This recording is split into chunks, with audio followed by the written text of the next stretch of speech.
you very much. As you have just heard, we've had a very productive meeting of the Trade and Technology Council, and you will see that from a joint statement that we would be releasing at the end of our meeting. The international economy, which is the larger context in which we are meeting, today faces a number of critical and interlinked challenges. There are concerns about over-dependence on limited sources of production, as well as volatility of market access. The solutions lie in de-risking through more diversified production and ensuring predictable markets. When we speak about a multipolar world, it is essential to recognize the economic and technological value of multipolarity. Strengthening resilience of supply chains is today clearly a global priority. Then there is the question of establishing trusted partnerships. We are witnessing multiple distortions that reflect non-market practices, subsidies, and gaming the global trading system. As open societies and as market economies, India and the EU have a natural affinity. The rule of law and the sanctity of contracts are central to our thinking. When it comes to sensitive technologies, this is all the more important. The fact is that emerging technologies literally hold the potential to shape our lifestyle and future. India and the European Union have developed this trust with each other and now strive to take that into the business and technology domains. The third aspect of our discussions relates to exchanges and mobility of talents and skills, as you've just heard again. This is invaluable when it comes to development of technology. To a considerable degree, there is a trust factor at work here as well. Such mobility is strengthened by joint research, academic projects, and other forms of collaboration. Deep tech startup partnerships hold great promise in this regard. We will be starting negotiations for India's association with the Horizon Europe program. It is also worth noting that joint research calls in areas like waste to green hydrogen, combating pilot-scale validation, and will hopefully go beyond. Today, we also agreed to establish the first innovation hub on EV charging infrastructure standards. This third TTC meeting also breaks new ground by holding a business roundtable in parallel. That has been a good experience, and we hope to continue it. And I would request my colleagues who will speak, my ministerial colleagues who will speak after me, to share their thoughts on the particular working groups that they oversee. So let me conclude by saying that the India-EU partnership is today poised to reach greater heights. The free trade agreement, the security and defense partnership, and the mobility framework have been its key achievements this year. The potential of our ties will be realized through the implementation of the joint comprehensive strategic agenda. The TTC plays a notable role in that regard, and I'm confident that today's meeting will take that agenda forward. Thank you very much. Thank you, Minister. Thank you, EVP. Next, I call on our trade supremos to say a few words, starting with Commissioner Šefčovič. Good afternoon. I also would like to complement the introductory remarks by my colleagues EVP Virkkunen and Foreign Minister Jaishankar.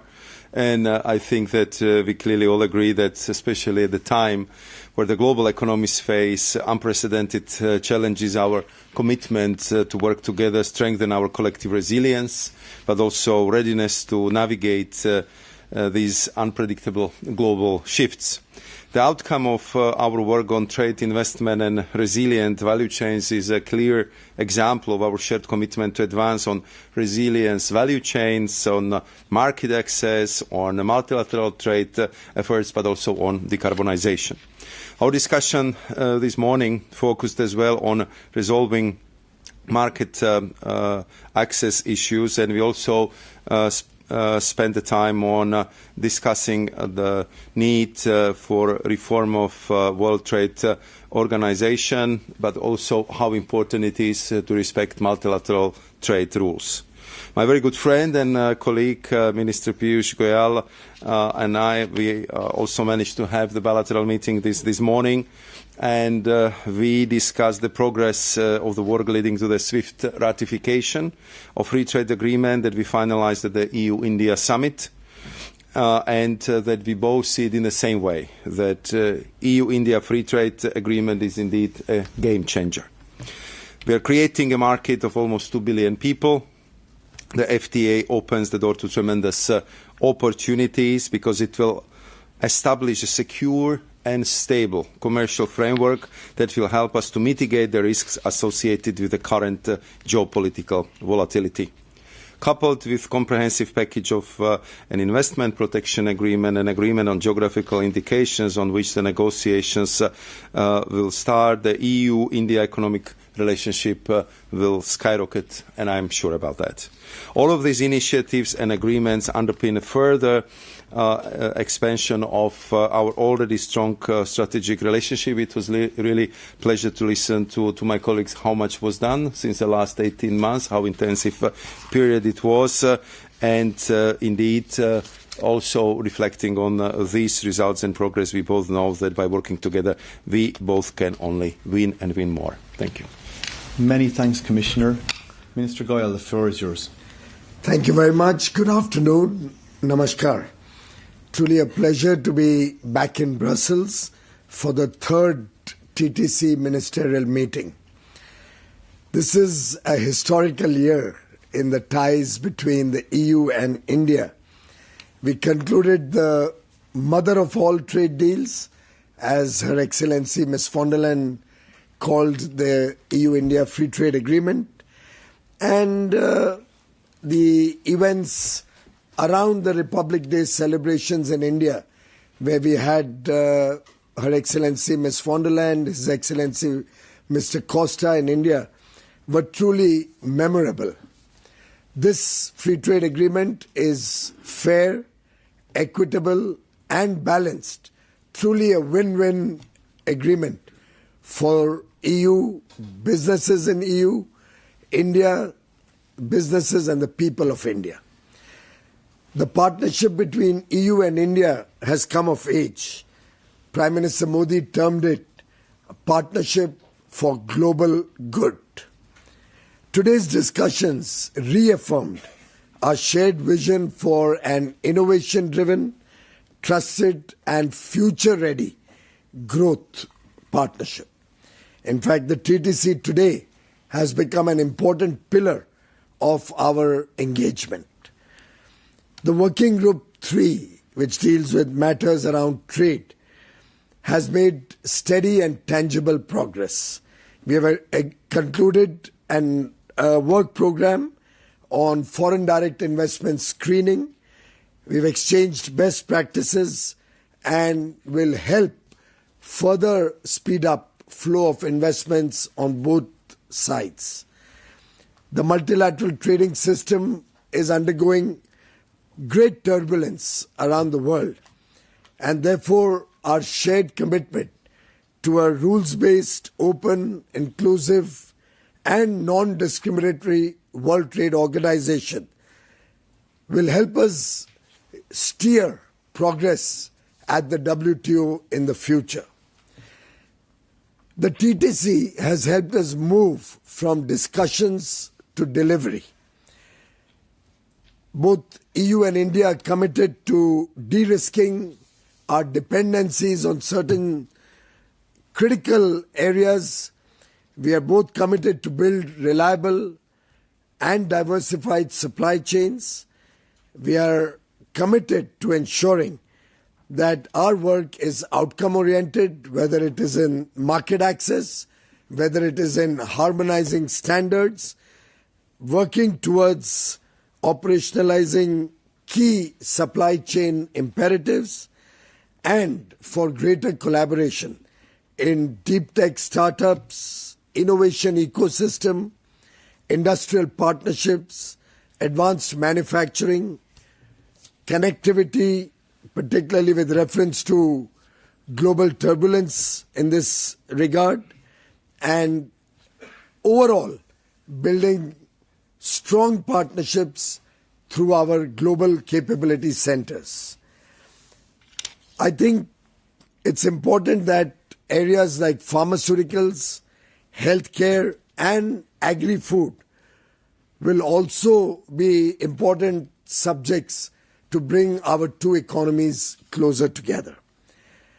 The Trade and Technology Council and the Free Trade Agreement are actually mutually reinforcing instruments. We are helping create the framework for greater trade and business through the Free Trade Agreement. We are actionating agenda items through the TTC to ensure that we bring the FTA to life as soon as we can. We look forward to witness the signing of the EU-India FTA later this year. Both the EU and India are committed to building upon the momentum that has been created, the momentum built on mutual trust and our shared vision to deliver mutually beneficial outcomes in a spirit of partnership, respect for the shared prosperity of businesses and the people of the European Union and India. In conclusion, Prime Minister Modi described India's growth story, and I quote, "Along with being a rising power, India is also a reliable power. India is not only fast-growing, but also a credible economy." Thank you very much. Many thanks, Commissioner. Many thanks, Minister. Last, we call on Commissioner Zaharieva and Minister Prasada to say a few words. Commissioner, the floor is yours. Good afternoon. It's a pleasure to welcome our dear friends, ministers and their team for the third TTC meeting. I'm not going to repeat what was said, but I'm going to focus on what we did deliver, because when we met in Delhi a year and a half ago, we agreed that we are going to make these meetings and TTCs really practical and the format that our citizens and our businesses can feel and actually understand why we have it. Since then, we actually agreed to start negotiations talk for Horizon Association of India.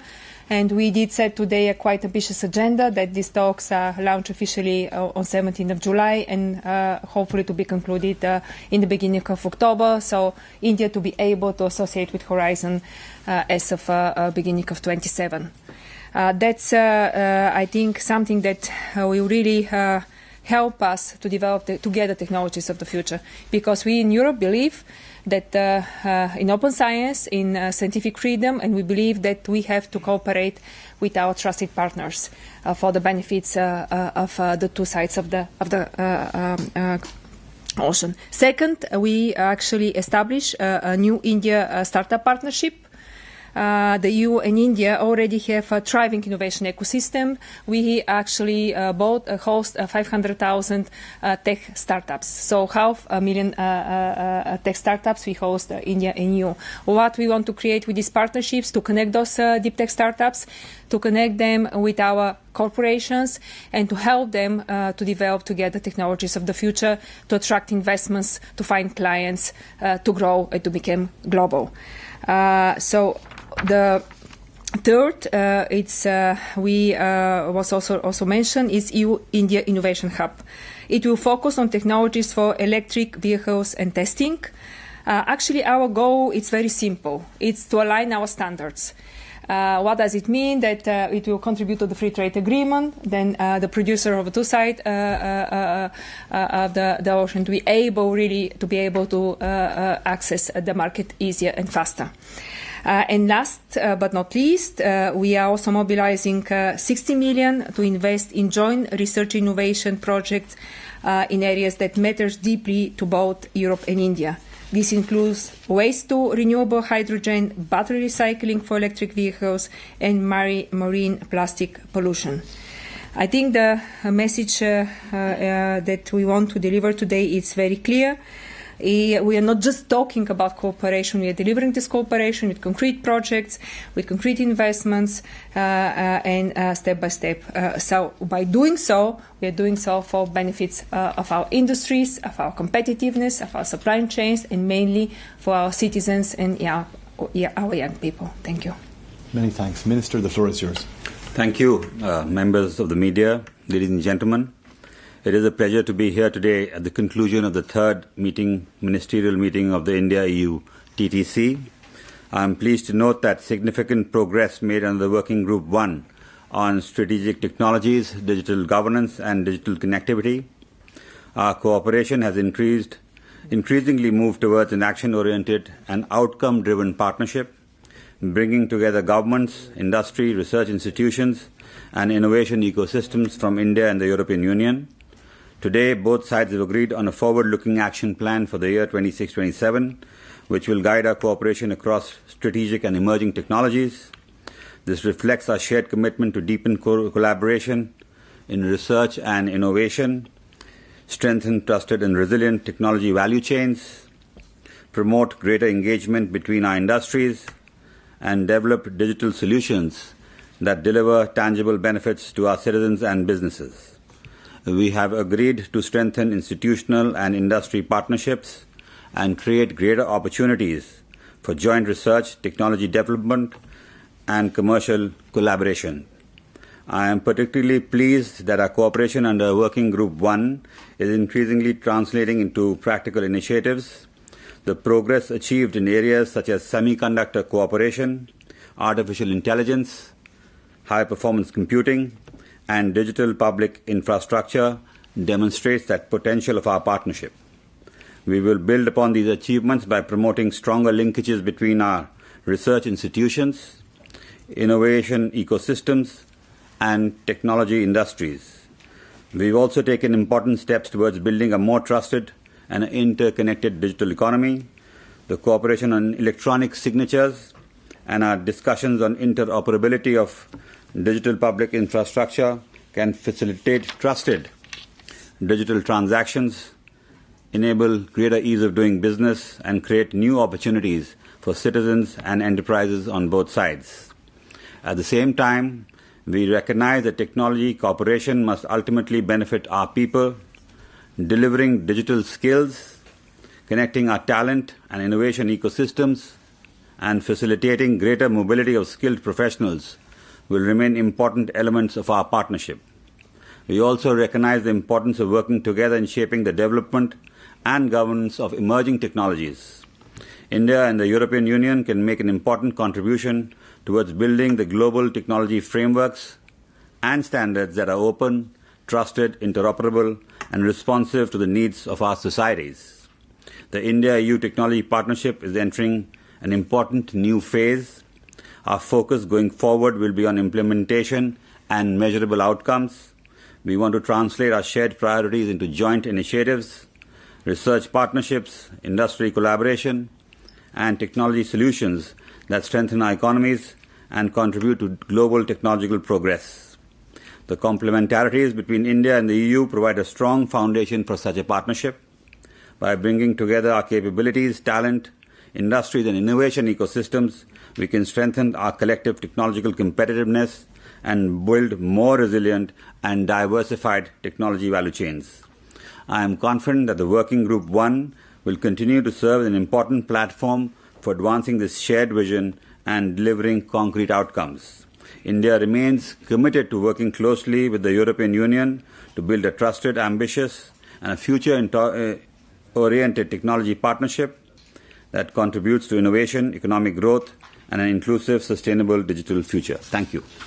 Many thanks, Minister. I'm pleased to inform you all that we have just published the joint statement from today's meeting along with our press release on our European Commission press corner. Ladies and gentlemen, we can now open the floor for your questions. If you could please state your name and media and to whom you are directing your question, to the Indian principles, to the European principles, or both. Kami. Wait for the microphone, please. Grab the mic there, Kami. Thank you. Thanks so much. Hi, good afternoon. Camille Gaze from Politico. Thanks so much for this. So I had two questions, one on trade and one on AI, and I think for both the Indian principles and the European ones. So first on trade, I was wondering whether you could give us an update on the talks over investment protection and whether you expect to conclude negotiations this year still. On AI, I was also interested to know whether there was a possibility for the EU and India to join forces on the pre-deployment testing of AI models in the wake of the saga around Anthropic's Mythos. Thank you very much. I think both the EU and India recognize the importance of an investment protection agreement to supplement the good work that has been done on the free trade agreement. We are both engaged and are desirous of concluding an investment protection agreement at an early date. The teams continue to discuss various aspects, and I do hope that we can conclude it hopefully before the end of the year, if not a little bit later. But I think deadlines are not as important as the intention. So I would fully concur with my Indian counterpart. I would only add that we both are very much interested in increasing the flow of investment both to India and from India to the European Union. And we hear from our businesses that, of course, investment and protection agreement will give them additional reassurance, additional certainty, and therefore we are doing our utmost to deliver. Also on this goal, and we also share the goal that we'll do our utmost to do it by the end of the year. For the AI question? Be good. Yeah, when it comes to AI, European Union and India, we are very much sharing the same vision that we want to have trustworthy and human-centric AI. And also security and safety risks we are addressing together. So our AI Office of the European Union is working together with the Indian AI Safety Institution. And of course, that kind of topics, that what kind of new security and safety risks very capable models are posing. Of course, these are things we have to address globally with our partners. But especially on AI, the fields where we are now focusing with India, it's about developing really our own capacity in AI and developing our own frontier models. So we are looking how we could also join our forces in when it comes to computing capacity, to give better possibilities for our businesses and researchers to have joint projects to train and develop AI. And another field is really to support our public sector and businesses to adopt AI. And especially interesting field now for both of us is a healthcare part. So to look how we could use healthcare AI really to also to give better services in healthcare side. And this is now one of the areas where we will focus in our AI cooperation with India. Yeah, as far as AI goes, I reiterate what has been said, where there are so many commonalities between the Indian AI mission and the way EU is going ahead with AI. And with keeping that in mind, we want the same trusted, inclusive, and non-biased AI movement forward. And we have discussed in detail as to the future roadmap for AI, given the commonalities and the complementarities between India and EU. As far as safety goes, which has been outlined, India recognizes that emerging AI technologies require appropriate safeguards against misuse, including deepfakes, misinformation, and harmful synthetic content. The government in India is working with stakeholders, technology companies, researchers, and international partners to develop effective approaches for transparency, accountability, user awareness, and responsible AI practices. The Safe and Trusted AI pillar in India focuses on enabling the responsible development, deployment, and adoption of AI through indigenous government framework tools and standards tailored to India's socio-economic and cultural context. The India AI has established the AI Safety Institute.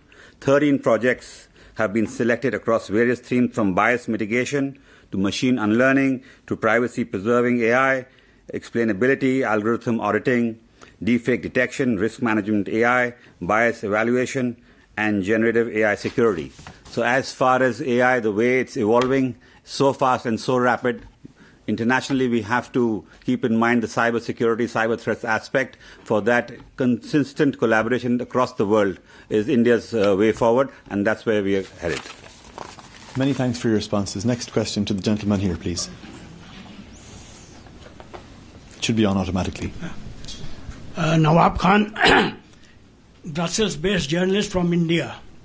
I have two short but sweet questions. One is for our Minister, Mr. Prasada, and the second one for anyone from the EU side would like to answer. My first question is that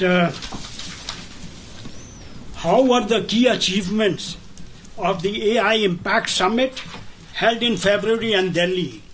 And how do you see that this cooperation with the EU will impact globally?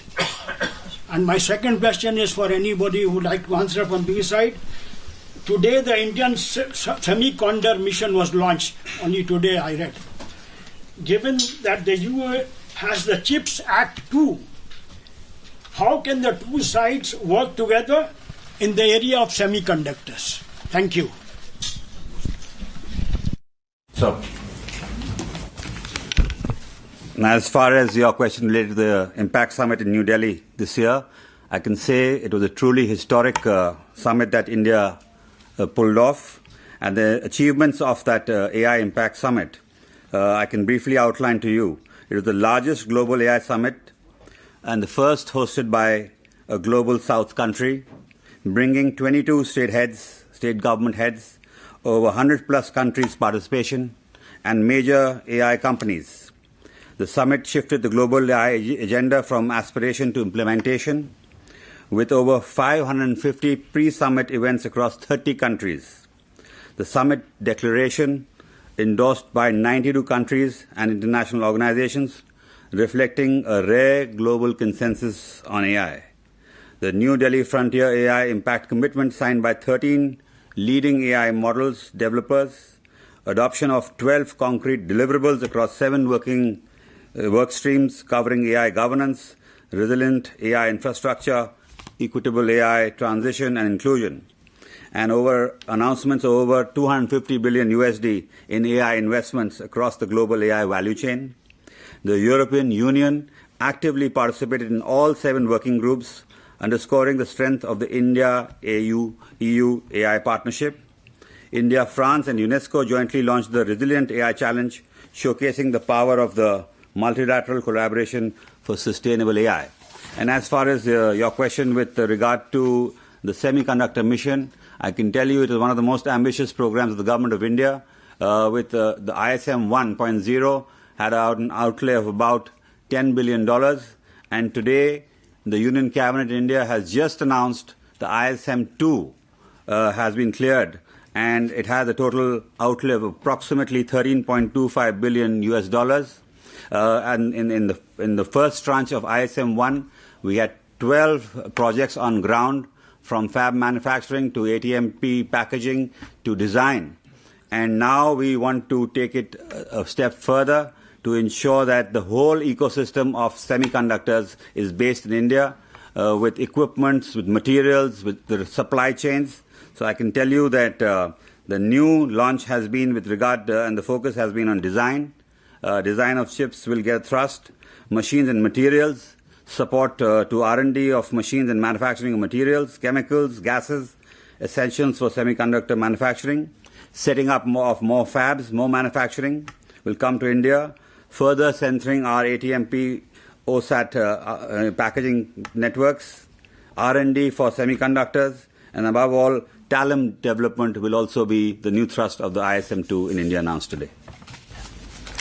Yes, thank you very much. And when it comes to this AI Impact Summit in Delhi, I think it was a great success to summit, and I want to congratulate the hosts because it was a big event, and first time now the focus in the discussions was on that how we can make sure that everybody is having access to these technologies, because we see that this is crucial, critical technology of the future, and it's very important that we are also supporting different countries to really have access to these this technology, and also that our citizens, our population can really benefit on these technologies, that we are using AI for good. And I think this is something that we very much share the vision with India, that we want, that we have technology that is benefiting our economies, our societies, our population, and our citizens can trust these technologies, and we are doing this in sustainable manner. With the semiconductors, we see that India is a very important partner for European Union. Like it was said, our CHIPS Act 2.0 was just adopted in June, and there we are especially focusing now to better resilience of our supply chains. And it means that we want to build up our own capacity in the European Union, but we also want to work with our trusted partners, because we know that semiconductor industry is something that is very global, and also the supply chains, they are very long. One chip is often traveling thousands of kilometers, and of course that kind of supply chains are also very vulnerable. So it's important to build better resilience for these supply chains, to make sure that we are not dependent on one source, that we have alternatives also, and we have our own capacity. And then when it comes to research and development of the new chips, of course India is also a very important partner for us, because we know that India is having a very big pool of very highly skilled talents in India. Many thanks. We have time for one last question from Frédéric. Yes, Frédéric Pouchot, Agence France Presse, AFP. I have a question for Minister Jaishankar and Commissioner Šefčovič on steel, which I think was one of the most contentious areas for the free trade agreement negotiations. Are you both happy with the compromise that was achieved? Or do you see room for improvement in the future, considering the strategic importance of the sector for both economies? And also, if I can, on the WTO reform, do you think India and EU could work more closely to bring reform and help tackle world imbalances in trade? Thank you. So thank you very much for this question. I think that the new quality of relationship between the European Union and India is clearly reflected also in the fact that we spent together as much time as necessary to find a constructive solution, and this clearly we found also on the steel sector. And I particularly appreciate understanding of our Indian friends that Europe goes through very difficult period if it comes to the steel production. I believe that we both suffer from the global overcapacity, which is currently 7 times more than the consumption of the steel in the European Union. And over the last 10 years, we lost almost 100,000 jobs and one third of our capacity. So therefore we had to go through this very, very, very complex and very difficult process, and therefore we very much appreciate the agreement we found with our Indian counterparts, and of course this was very important part of our negotiations when we were discussing also the free trade agreement, and we see a lot of potential for cooperation also in the future in different aspects of all industrial potential which India and European Union share together. We spent with Minister Goyal very intense 4 days, if I recall, in Yaoundé during the last MC14 ministerial. We've been both hoping for more progress there. I think that what we are focusing on right now is to create the most conducive environment for our ambassadors in Geneva. I believe that India will have a very important presentation there next week. What is, I would say, the priority for the European Union, and I believe that this is also to a great extent shared by our Indian partners, is that we just want to see more balance in the rights and obligation if it comes to the WTO. Simply, the world since 1995 has changed dramatically.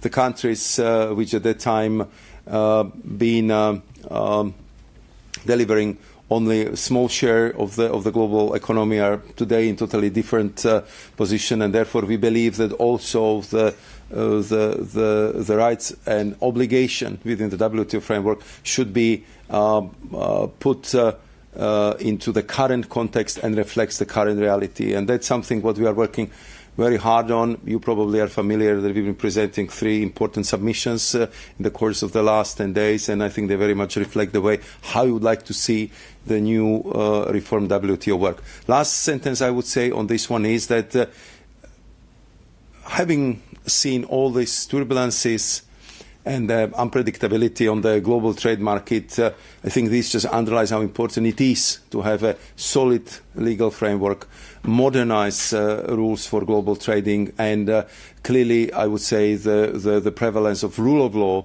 in this system, because this is what protects fairness, this is what gives the certainty and predictability to our economic operators, and therefore we'll be working very hard on reforming WTO.